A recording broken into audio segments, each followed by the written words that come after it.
Welcome to business मॉकर। मेरा नाम अभिषेक है और आज की बिजनेस न्यूज में हम जानेंगे आईटीसी के बारे में, अडानी इंटरप्राइजेस वेदांता के डीमर्जर के डेट्स के बारे में, केबल्स की स्टॉक में आखिर क्या हो रहा है, आखिर क्यों पॉलीकैब, फिनोलेक्स और केईआई 14% तक नीचे गिर गए। साथ ही जियो के नए पार्टनरशिप के बारे में जानेंगे और BMW के प्राइस हाइक्स के बारे में भी जानेंगे। सबसे पहली न्यूज है जुबिलियंट फूडवर्क्स की और ये न्यूज थोड़ी सी कॉम्प्लिकेटेड है, इसलिए बहुत ही ध्यान से सुनिएगा। जुबिलियंट फूडवर्क्स के शेयर्स लगातार गिर रहे हैं और इसके पीछे जो रीजन है वो है टर्किश लाइरा। अब टर्किश लाइरा बेसिकली ये करेंसी है, मैं आपको बता देता हूँ टर्किश की, ये क्योंकि आपको ऐसा लग सकता है ये कोई कंपनी का नाम है, लेकिन ये करेंसी है।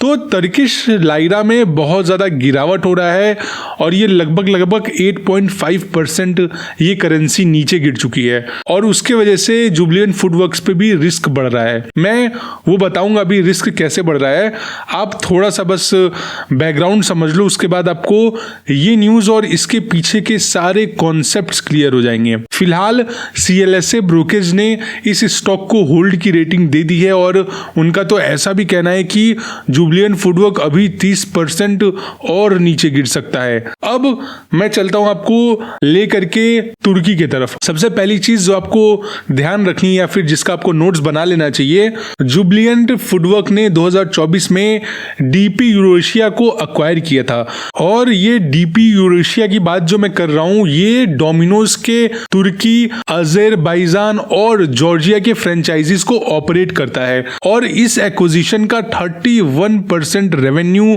ग्रुप के टोटल सेल्स में कंट्रीब्यूट भी करता है। अब आखिर प्रॉब्लम क्या है मैं वो आपको समझाता हूं। देखिए, जो तुर्की की करेंसी है टर्किश लाइरा, ये लगातार गिर रहा है और 2025 में अब तक 8.5% नीचे गिर चुका है। और जब कोई कंपनी किसी दूसरे कंट्री में बिजनेस करती है, जैसे कि अभी डोमिनोज फूडवर्क्स जो है वो टर्किश में बिजनेस कर रही है, तो वहां की जो करेंसी होती है जब भी वो गिरता है या फिर बढ़ता है तो उसके प्रॉफिटेबिलिटी और फाइनेंशियल्स पे बहुत ज्यादा इंपैक्ट पड़ता है। अब ये इंपैक्ट कैसे पड़ रहा है जुबिलियंट फूडवर्क पे मैं वो बताता हूँ। सबसे पहला तो डेप्ट रिपेमेंट का जो इनका इशू है, क्योंकि जुबिलियंट फूडवर्क का 12,300 करोड़ रुपीस का डेप्ट है, जिसमें से 80% टर्किश ऑपरेशंस के कैश फ्लो से रिपेमेंट होना था उसका। लेकिन अगर जो उनका लाइरा है वो अगर वीक होते जा रहा है तो फिर रीपेमेंट कॉस्ट ज्यादा हो जाएगी। अब ये कैसे है, मैं एक एग्जांपल देता हूं। मान लो यूएस की एक कंपनी है, उसने अपना ब्रांच इंडिया में खोला, ठीक है। अब मुझे उसको लोन यानी कि जो उनका लोन का रीपेमेंट है वो मुझे इंडिया से यूएस में करना है। अब आप ऐसा एग्जांपल ले लो कि 80 रुपीज का लोन मुझे देना था, तो 80 रुपीज यानी कि $1, तो मुझे यूएस को $1 का जो लोन है वो रीपेमेंट करना था। अब जो इंडिया की वैल्यू है करेंसी की वो नीचे गिर जाती है और अब 90 रुपीज जब मैं दूंगा तब वो $1 होगा। तो आप सोचो मुझे इस बार तो रीपेमेंट ज्यादा करना पड़ गया, क्योंकि पहले मैं 80 रुपए दे देता तो $1 था 80 रुपए के बराबर, तो $1 का लोन कट जाता। लेकिन अब रुपीस की वैल्यू नीचे गिर गई तो अब मुझे 90 रुपीज देना पड़ेगा $1 के लोन के लिए। तो वैसे ही टर्किश की जो करेंसी है वो 8.5% नीचे गिर गई है, तो अब उसके वजह से जो डेप्ट है उसका रीपेमेंट इशू और ज्यादा बढ़ जाता है। अगली न्यूज है आईटीसी की और आईटीसी का स्टॉक बेयरिश ट्रेंड दिखा रहा है फिलहाल, क्योंकि हर मूविंग एवरेज से नीचे चल रहा है ये स्टॉक। और आईटीसी के जो शेयर्स है ना वो पिछले एक साल में एक ही रेंज में ऊपर नीचे कर रहे हैं और फिलहाल ये 52 वीक लो के पास पहुंच गया है। साथ ही जो पिछले 6 महीने में इस स्टॉक की बात करूं तो पिछले 6 महीने में 22% नीचे गिरा हुआ है और अब 403.65 रुपीज पर ट्रेड कर रहा है। यही कुछ रीजंस हैं जिसके वजह से ये स्टॉक अभी बेयरिश ट्रेंड शो कर रहा है।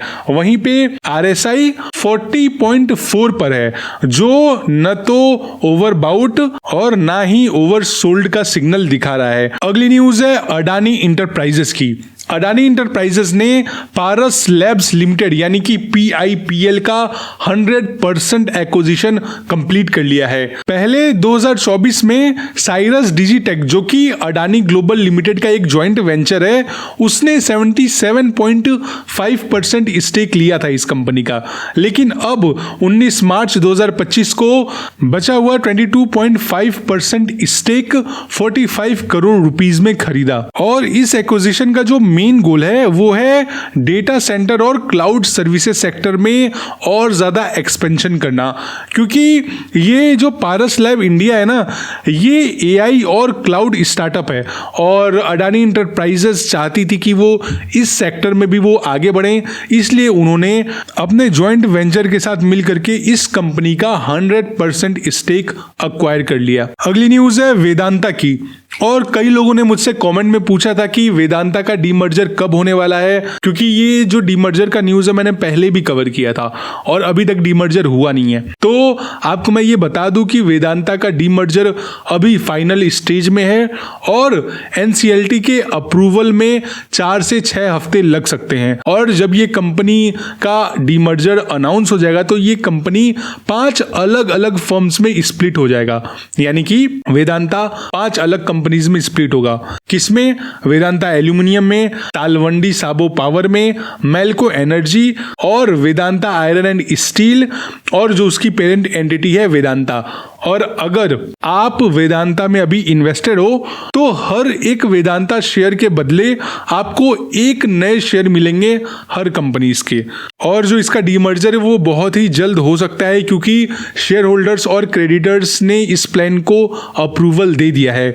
फिलहाल स्टॉक 472 रुपीज पर ट्रेड कर रहा है और इस स्टॉक ने पिछले एक साल में 76% का रिटर्न दिया है इन्वेस्टर्स को। अगली न्यूज है जियो फाइनेंशियल सर्विसेज की। जियो फाइनेंशियल सर्विसेज और जर्मनी की एलियंस SE ने इंडिया में एक नया इंश्योरेंस बिजनेस शुरू करने के लिए प्री एलिमिनरी एग्रीमेंट साइन किया है, और ये डील का जो रिपोर्ट है वो ब्लूमबर्ग ने दिया है, और ब्लूमबर्ग के अकॉर्डिंग ये डील अपने फाइनल फेज में है। और मैं आपको एलियंस के बारे में ये बता दूं कि पहले एलियंस ने बजाज फाइनेंशियल सर्विसेज के साथ अपनी इंश्योरेंस जॉइंट वेंचर में 26% स्टेक 2.82 बिलियन रुपीस में बेच दिया था। अगली न्यूज पे जाने से पहले मैं आपको बता दूं कि आपको इस वीडियो को लाइक करना है, और जब भी आप लाइक करते हो तो हमें बहुत ज्यादा मोटिवेशन मिलता है और खुशी भी होती है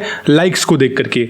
अब न्यूज ये है KEI, पॉलीकैब और फिनोलेक्स के शेयर्स 14% तक नीचे गिर गए हैं, क्योंकि पहले तो जो न्यूज था वो ये था कि आदित्य बिरला ग्रुप केबल और वायर्स मार्केट में एंट्री ले रहे हैं, लेकिन अब अडानी ग्रुप ने भी अनाउंसमेंट कर दी है कि वो भी वायर और केबल्स में एंट्री लेने वाले हैं। अडानी इंटरप्राइजेस की जो सब्सिडरी है जिसका नाम है कच्छ कॉपर, उन्होंने प्रणीथा इको केबल्स नाम से एक जॉइंट वेंचर बनाया है जो मेटल प्रोडक्ट्स, केबल्स और वायर्स बनाएंगी। इस वजह से मार्केट में कंपटीशन बढ़ने का डर फैल गया है हर एक इन्वेस्टर के अंदर। उसके वजह से पॉलीकैब 8.3% नीचे गिर गया, फिनोलेक्स 5% नीचे आ गया। और दूसरी तरफ आपको बता दूं मैं कि सिंपल सी बात है, अगर अडानी इंटरप्राइजेस केबल्स में आ रहा है तो उनके शेयर्स में एक पॉजिटिव इफेक्ट भी देखने को मिलेगा, और अडानी इंटरप्राइजेस के शेयर्स 1.2% ऊपर चले गए। आज का सबसे इंटरेस्टिंग क्वेश्चन ये है कि ऐसी कौन सी सीमेंट कंपनी है जिसने 1800 करोड़ रुपीस का इन्वेस्टमेंट किया है केबल मार्केट में एंट्री लेने के लिए। और हिंट ये है कि इस कंपनी का नाम एक टेक्नोलॉजी कंपनी जैसा है, यानी कि एक सॉफ्टवेयर बनाने वाली कंपनी के जैसा इसका नाम है। तो कमेंट सेक्शन में आप इसका नाम लिखो, देखते हैं सबसे पहले किसने आंसर दिया है और कितने लोगों का आंसर करेक्ट होता है। अगली न्यूज है BMW की। BMW ग्रुप इंडिया ने अपनी कार्स की प्राइस 1 अप्रैल से 3% बढ़ाने का फैसला कर लिया है। और अभी मैंने कल भी न्यूज बताई थी आपको कि टाटा मोटर्स भी प्राइसेस बढ़ाने वाला है, और मैंने ये भी बताया था क्यों प्राइसेस बढ़ रहे हैं। आप कमेंट सेक्शन में लिखो, देखता हूं किसको किसको पता है। और अगर आपको नहीं पता है तो आप ऊपर आई कार्ड पे मैंने लिंक दिया हुआ है, आप जाकर के वो न्यूज़ देख सकते हो।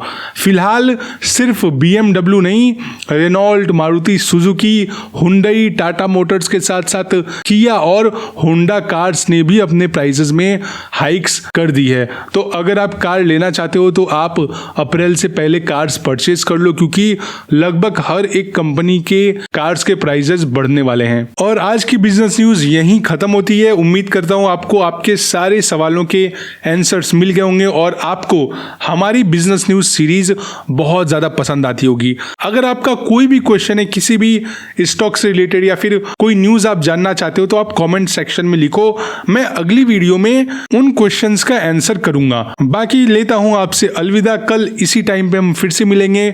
Bye bye, take care. Please आप अपना और अपनी फैमिली का ख्याल रखिएगा।